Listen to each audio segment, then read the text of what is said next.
What's going on, everyone? Welcome back to the show. So today we're going to take a look at a candidate, James Talarico.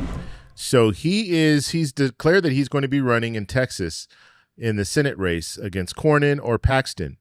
And the reason that I want to talk about this is because this could be the Democrats' best chance of winning a Senate seat in Texas. I'm going to show you why. I'm also going to ask AI what they think about this race and who they think will win this race. So that's what we're going to focus on in this video. But first off, if you guys can do me a favor, please like the video. And if you're watching this video and you want to see more content like this, please consider subscribing to the channel. Okay, so the first thing I want to take a look at is James Talarico. Just look at the headlines. I mean, he's getting a lot of attention, and this is good. This is good because it means that people are energized about him stepping into this race in Texas. Now, we've seen some candidates on the Democratic ticket before get some real notoriety or real energy when they first announced, like Beto O'Rourke and candidates like that. But James Talarico, I don't know, there's something about him that's a little bit different than these other candidates that we've seen in the past. And the main reason that we're talking about this, it's not because I think Texas is going to go blue. Is there a possibility that Talarico could win? Is there a possibility that a Democrat can actually win a Senate seat in Texas? There's a possibility. However, this state is still a red state, and the likelihood of a Democrat winning a Senate seat in Texas right now, it's not very good. But there's still a chance. And we don't know what's going to happen when it comes to the future and the economy, inflation, and all of that. Some of those issues could push voters to vote for a Democrat over a Republican in Texas. Okay, so let's take a look. I want to take a look at the race currently as it stands, and then we'll put Talarico in here as well so we can get an idea of what the polling looks like. So right now, Beto O'Rourke, he hasn't announced that he is going to be running for Senate, but he has the highest number in the percentages, 27% here. We have Jasmine Crockett at 26%. We have Colin Allred at 13%. Remember, Allred ran before and he lost, as well as Beto O'Rourke, and Joaquin Castro at 4%. Now, what's important to note, Beto O'Rourke has not announced that he's running. Jasmine Crockett has not announced that she's running. So they might not run. And if they don't run, then this percentage is going to change, and Colin Allred at 13 would probably improve a little bit, and then Talarico can improve as well as a result of them not running. So we'll have to see if they run. Okay, so some of the challenges for Talarico, he has low name recognition.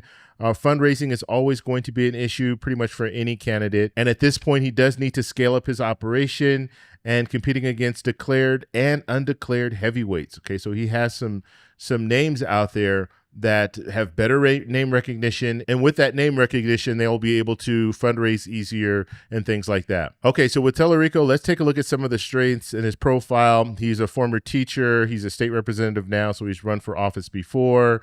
He's young, viewed as a fresh voice. And this is something that people look for, right? They look for someone who is new, who's fresh, who's not corrupt. And right now he has a strong social media presence, a grassroots appeal, emphasis on education, anti-corruption, appealing to younger and progressive voters. Now, corruption, this is going to be something that I think will also be, we'll have to see what happens when it comes to these Epstein files and things like that.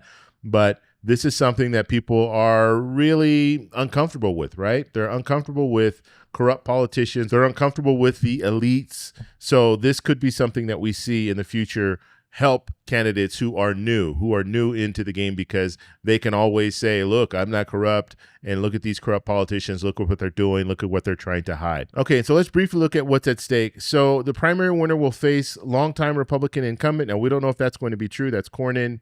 Or the winner of the GOP primary, which could be Paxton. And we're going to talk about the matchup between Paxton and Talarico in a minute. And let's take a look at this. This is really important.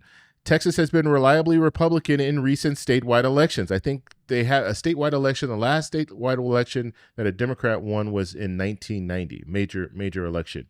Democratic chances are considered an uphill battle. So this is not going to be easy, but there is still a chance. And I think Talarico might give Democrats the best advantage that they have to win. Okay, so now what I want to do is I want to take a look at what AI has to say about the potential of a Paxton-Talarico race and who would win. So let's take a look at that. Here we go. Okay, so here it says, a potential U.S. Senate matchup between James Talarico and Ken Paxton in Texas would pit a young progressive state lawmaker against one of the most controversial figures in state politics. Talarico, a former teacher and current Texas House Representative, is campaigning on themes of education, anti-corruption, and fresh leadership.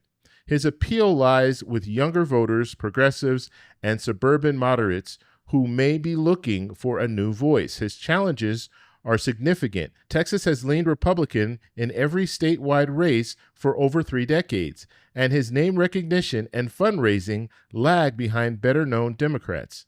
Paxton, Texas Attorney General, enters the race with high name recognition and strong support from Trump-allied Republicans. His strengths are his established conservative base and alignment with the state's rightward lean.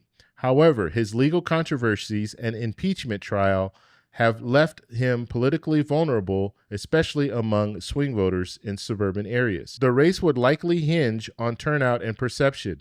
Talarico needs record-breaking engagement from young, Latino, and suburban voters to overcome Texas GOP tilt, while Paxton must consolidate Republican support and downplay his scandals. If Paxton emerges weakened from a divisive primary or faces fresh legal troubles, Talarico could make the race competitive. Still, in a state that has not elected a Democrat statewide since the 1990s, Paxton would enter as the favorite, but the matchup could become one of the most closely watched Senate races in 2026. Okay, so just to recap here, when it comes to the Senate race analysis, you have a progressive lawmaker, and he is going against, or he would be going against Paxton if Paxton does win the primary. Now, remember, what we're looking at here is we have Cornyn, Paxton, they're running as Republicans in the primary. So the winner of that race will then go on to challenge the Democrat. And we don't know if the Democrat's going to be Talarico.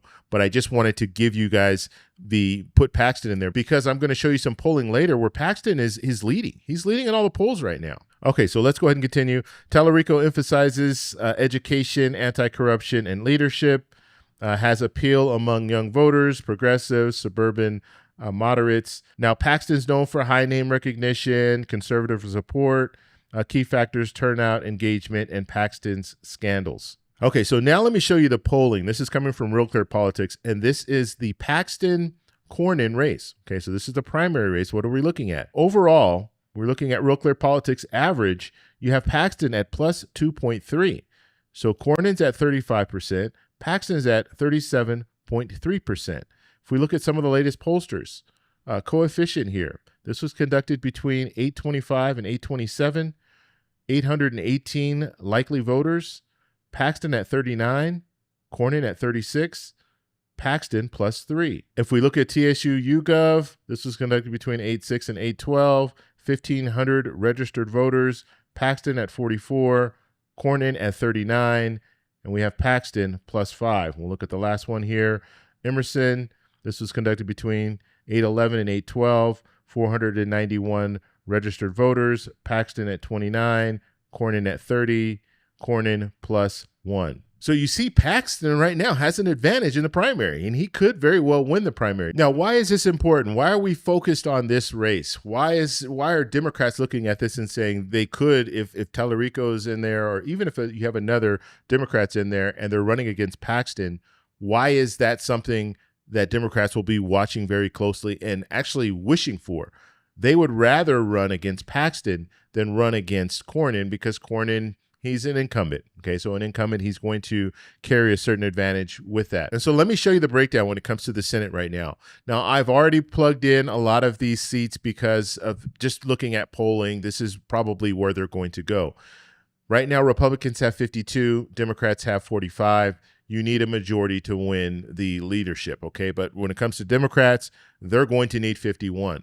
Republicans, they only need 50 because if they win 50 seats, they have the vice president to break the tie, and so that's why they only need 50. When it comes to Democrats, they don't have a vice president to break the tie, and so they're going to need 51 votes. And that's why Texas could play a major role in this situation. The reason that I'm saying that is because if you look here, so I have all the red for Republican, all the blue for Democrats, and then we have gray here. We have 3 states that are gray, so 3 Senate seats that are at this point they're looked at as a toss-up. Now, let's say if Democrats are able to win all 3 toss-up states, they win Michigan, they win North Carolina, and then they win Georgia. So now Democrats are at 48, Republicans are at 52, and Republicans still have the advantage. They're still leading. And if this is what we see in the midterms in 2026, then Republicans will maintain control. Now, there are some races that we're keeping our eye on. Maine is one of them. Let's say Democrats are able to flip Maine. So if they flip Maine, now Democrats have 49. They're going to need to win 2 more states in order to regain control of the Senate. So now we're looking at Iowa, we're looking at Ohio, and then we're looking at Texas. These are the last 3 states that I think they could potentially win. These are states that are likely Republican or lean Republican, but it's still going to be very hard for them to win one of these seats. So that's why if we're looking at Texas, if Talarico has a really good performance in Texas, and Paxton, let's face it, has more baggage than Cornyn. So if Paxton is on the Republican ticket, then Talarico will probably have the best opportunity to win. But let's just say Talarico does win or another Democrat wins.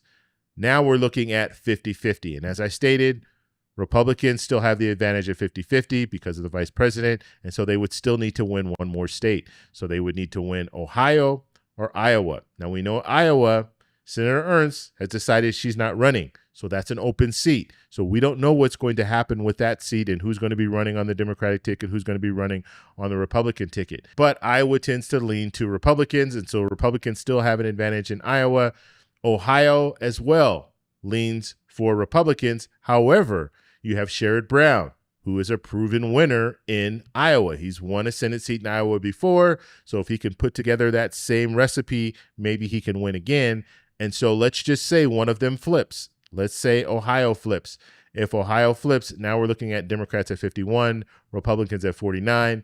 Democrats have the advantage. And so that's why Texas would be a real good win for Democrats, and that they're going to be focusing their attention and their money and their resources on Texas because they want to see that. They want to be able to, if they can knock off a big state like Texas and have a Senate seat in Texas, then it will make it easier for them to win the majority back in the Senate. Now, when we're looking at the polling for the Senate races, Republicans still have the advantage. Okay, it's going to be very, very hard for Democrats to win a majority in the Senate, but they still have opportunities, and one of these opportunities could be Talarico versus Paxton.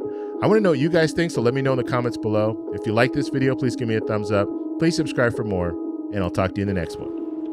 Bye. So that's all we have for this video. Make sure if you guys want to send me an email, you can do that, david@thetecshow.com. Like the video, subscribe for more, and check out these videos over here for some more great content. Talk to you later. Bye.